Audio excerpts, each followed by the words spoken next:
Here we have a SAT math question. Okay, let's go with the information. In a certain office, there are 3 chairs, D desks and E employees.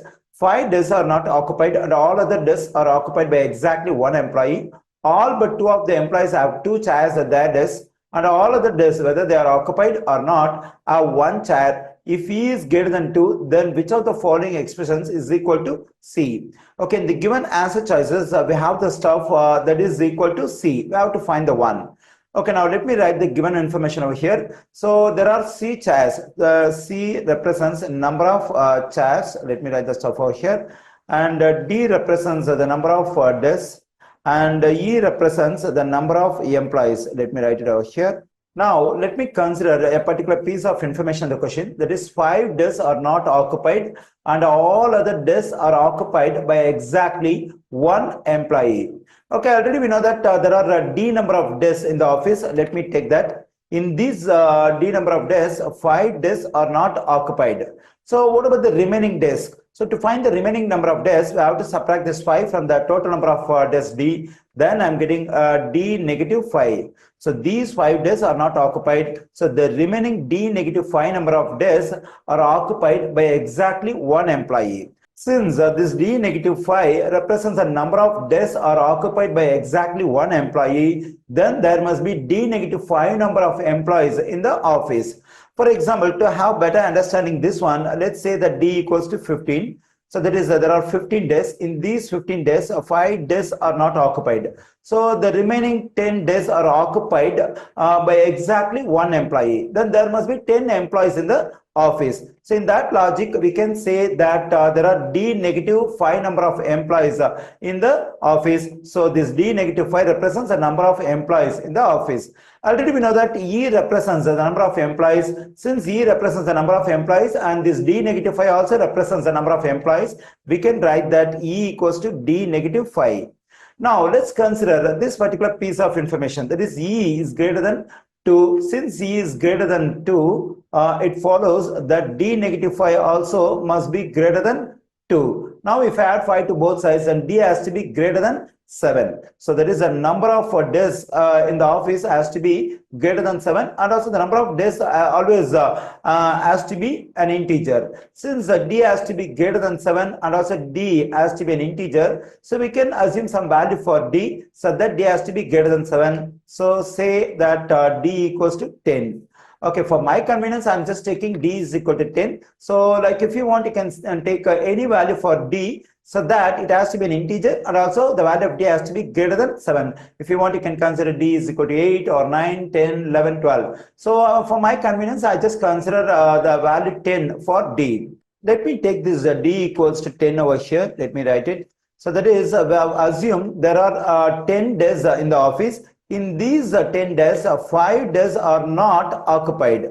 So the remaining desks are 5. So these remaining 5 desks are occupied by exactly 1 employee. That is, there are 5 employees in the office.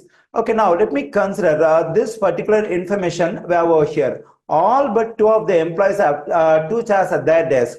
So all but, instead of the word but, even we can consider the word except. That is, all except 2 of the employees have 2 chairs at their desk.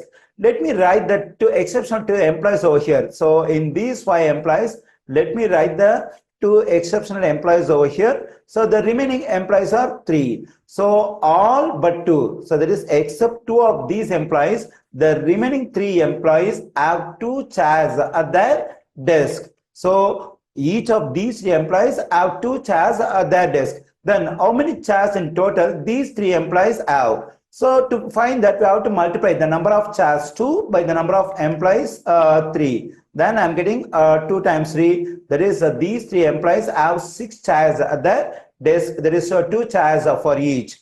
Okay, now let's consider the 3 numbers we have over here. So already we have assumed there are 10 desks in the office. We have split up the 10 desks into 3 parts, 3, 2, 5. For these 3 desks, we have 2 chairs each. So for 3 desks in all, we have 6 chairs. That is 2 times 3. Okay, now we have remaining 7 days over there. Now let me consider this piece of information over here. So whether they are occupied, they means like whether the desks are occupied or not, a 1 chair each. So for these 7 days, already we know that these 2 days are occupied by the employees. These 5 days are not occupied. So whether the desks are occupied or not, each desk has 1 chair for the remaining 7 days. So for these 2 days, we have 2 chairs because each desk has 1 chair. Let me write it over here. And for these 5 days which are not occupied, we have 1 chair each. So for 5 days, we have 5 chairs. Let me write it over here. So this gives the total number of chairs we have for these 3 days which are occupied by the employees, and we have 2 chairs for these 2 days which are occupied by the employees, and we have 5 chairs for the days 5 which are not occupied. So when I add these numbers, I am getting the total number of chairs. That is, it must be equal to C, because already we know that C represents the total number of chairs in the office. Okay, 2 times C is 6, positive 2, positive 5 equals to C. So 6 plus 2 is 8, 8 plus 5 is 13. So we have 13 chairs in the office according to our assumption, that is D equals to 10. Okay, and also let's evaluate the value of E in this equation using D equals to 10. So when I plug in D equals to 10 over here in this equation, what value do I get for E? So then E equals to 10 negative 5. Then I'm getting E equals to 5. Okay, now we just got the number of employees, that is the number of employees in the office is 5, and the number of desks in the office is 10, that is D equals to 10, and the number of chairs in the office is 13, that is E equals to 13. Now we have to check the given answer choices one by one. So with the values D equals to 10, E equals to 5, and C equals to 13. And as I said earlier, so in each of the answer choices, we have the stuff that is equal to C, that is the total number of chairs. So now let me consider the answer choice A. In answer choice A, in this expression, I'm going to plug in D equals to 10 and E equals to 5. Then the value of this expression must be equal to C, that is 13. We got it over here. Okay, now let me check the answer choice A. For that, I'm going to plug in D equals to 10. So 10 negative 5 positive, the value of E is 5. So 2 times 10 negative 5 is 5, positive 5. Then I'm getting 2 times 5 is 10. 10 positive 5 is 15. When I evaluate the expression in answer choice A, I am getting 15, but this 15 is not equal to the value of C, that is 13. Since we don't get the value of C in answer choice A, we can reject answer choice A. Okay, let me erase the stuff over here. So we can reject answer choice A. Okay, now let's verify answer choice B. For that, what we have to do is I have to plug in the value of D and value of E over here.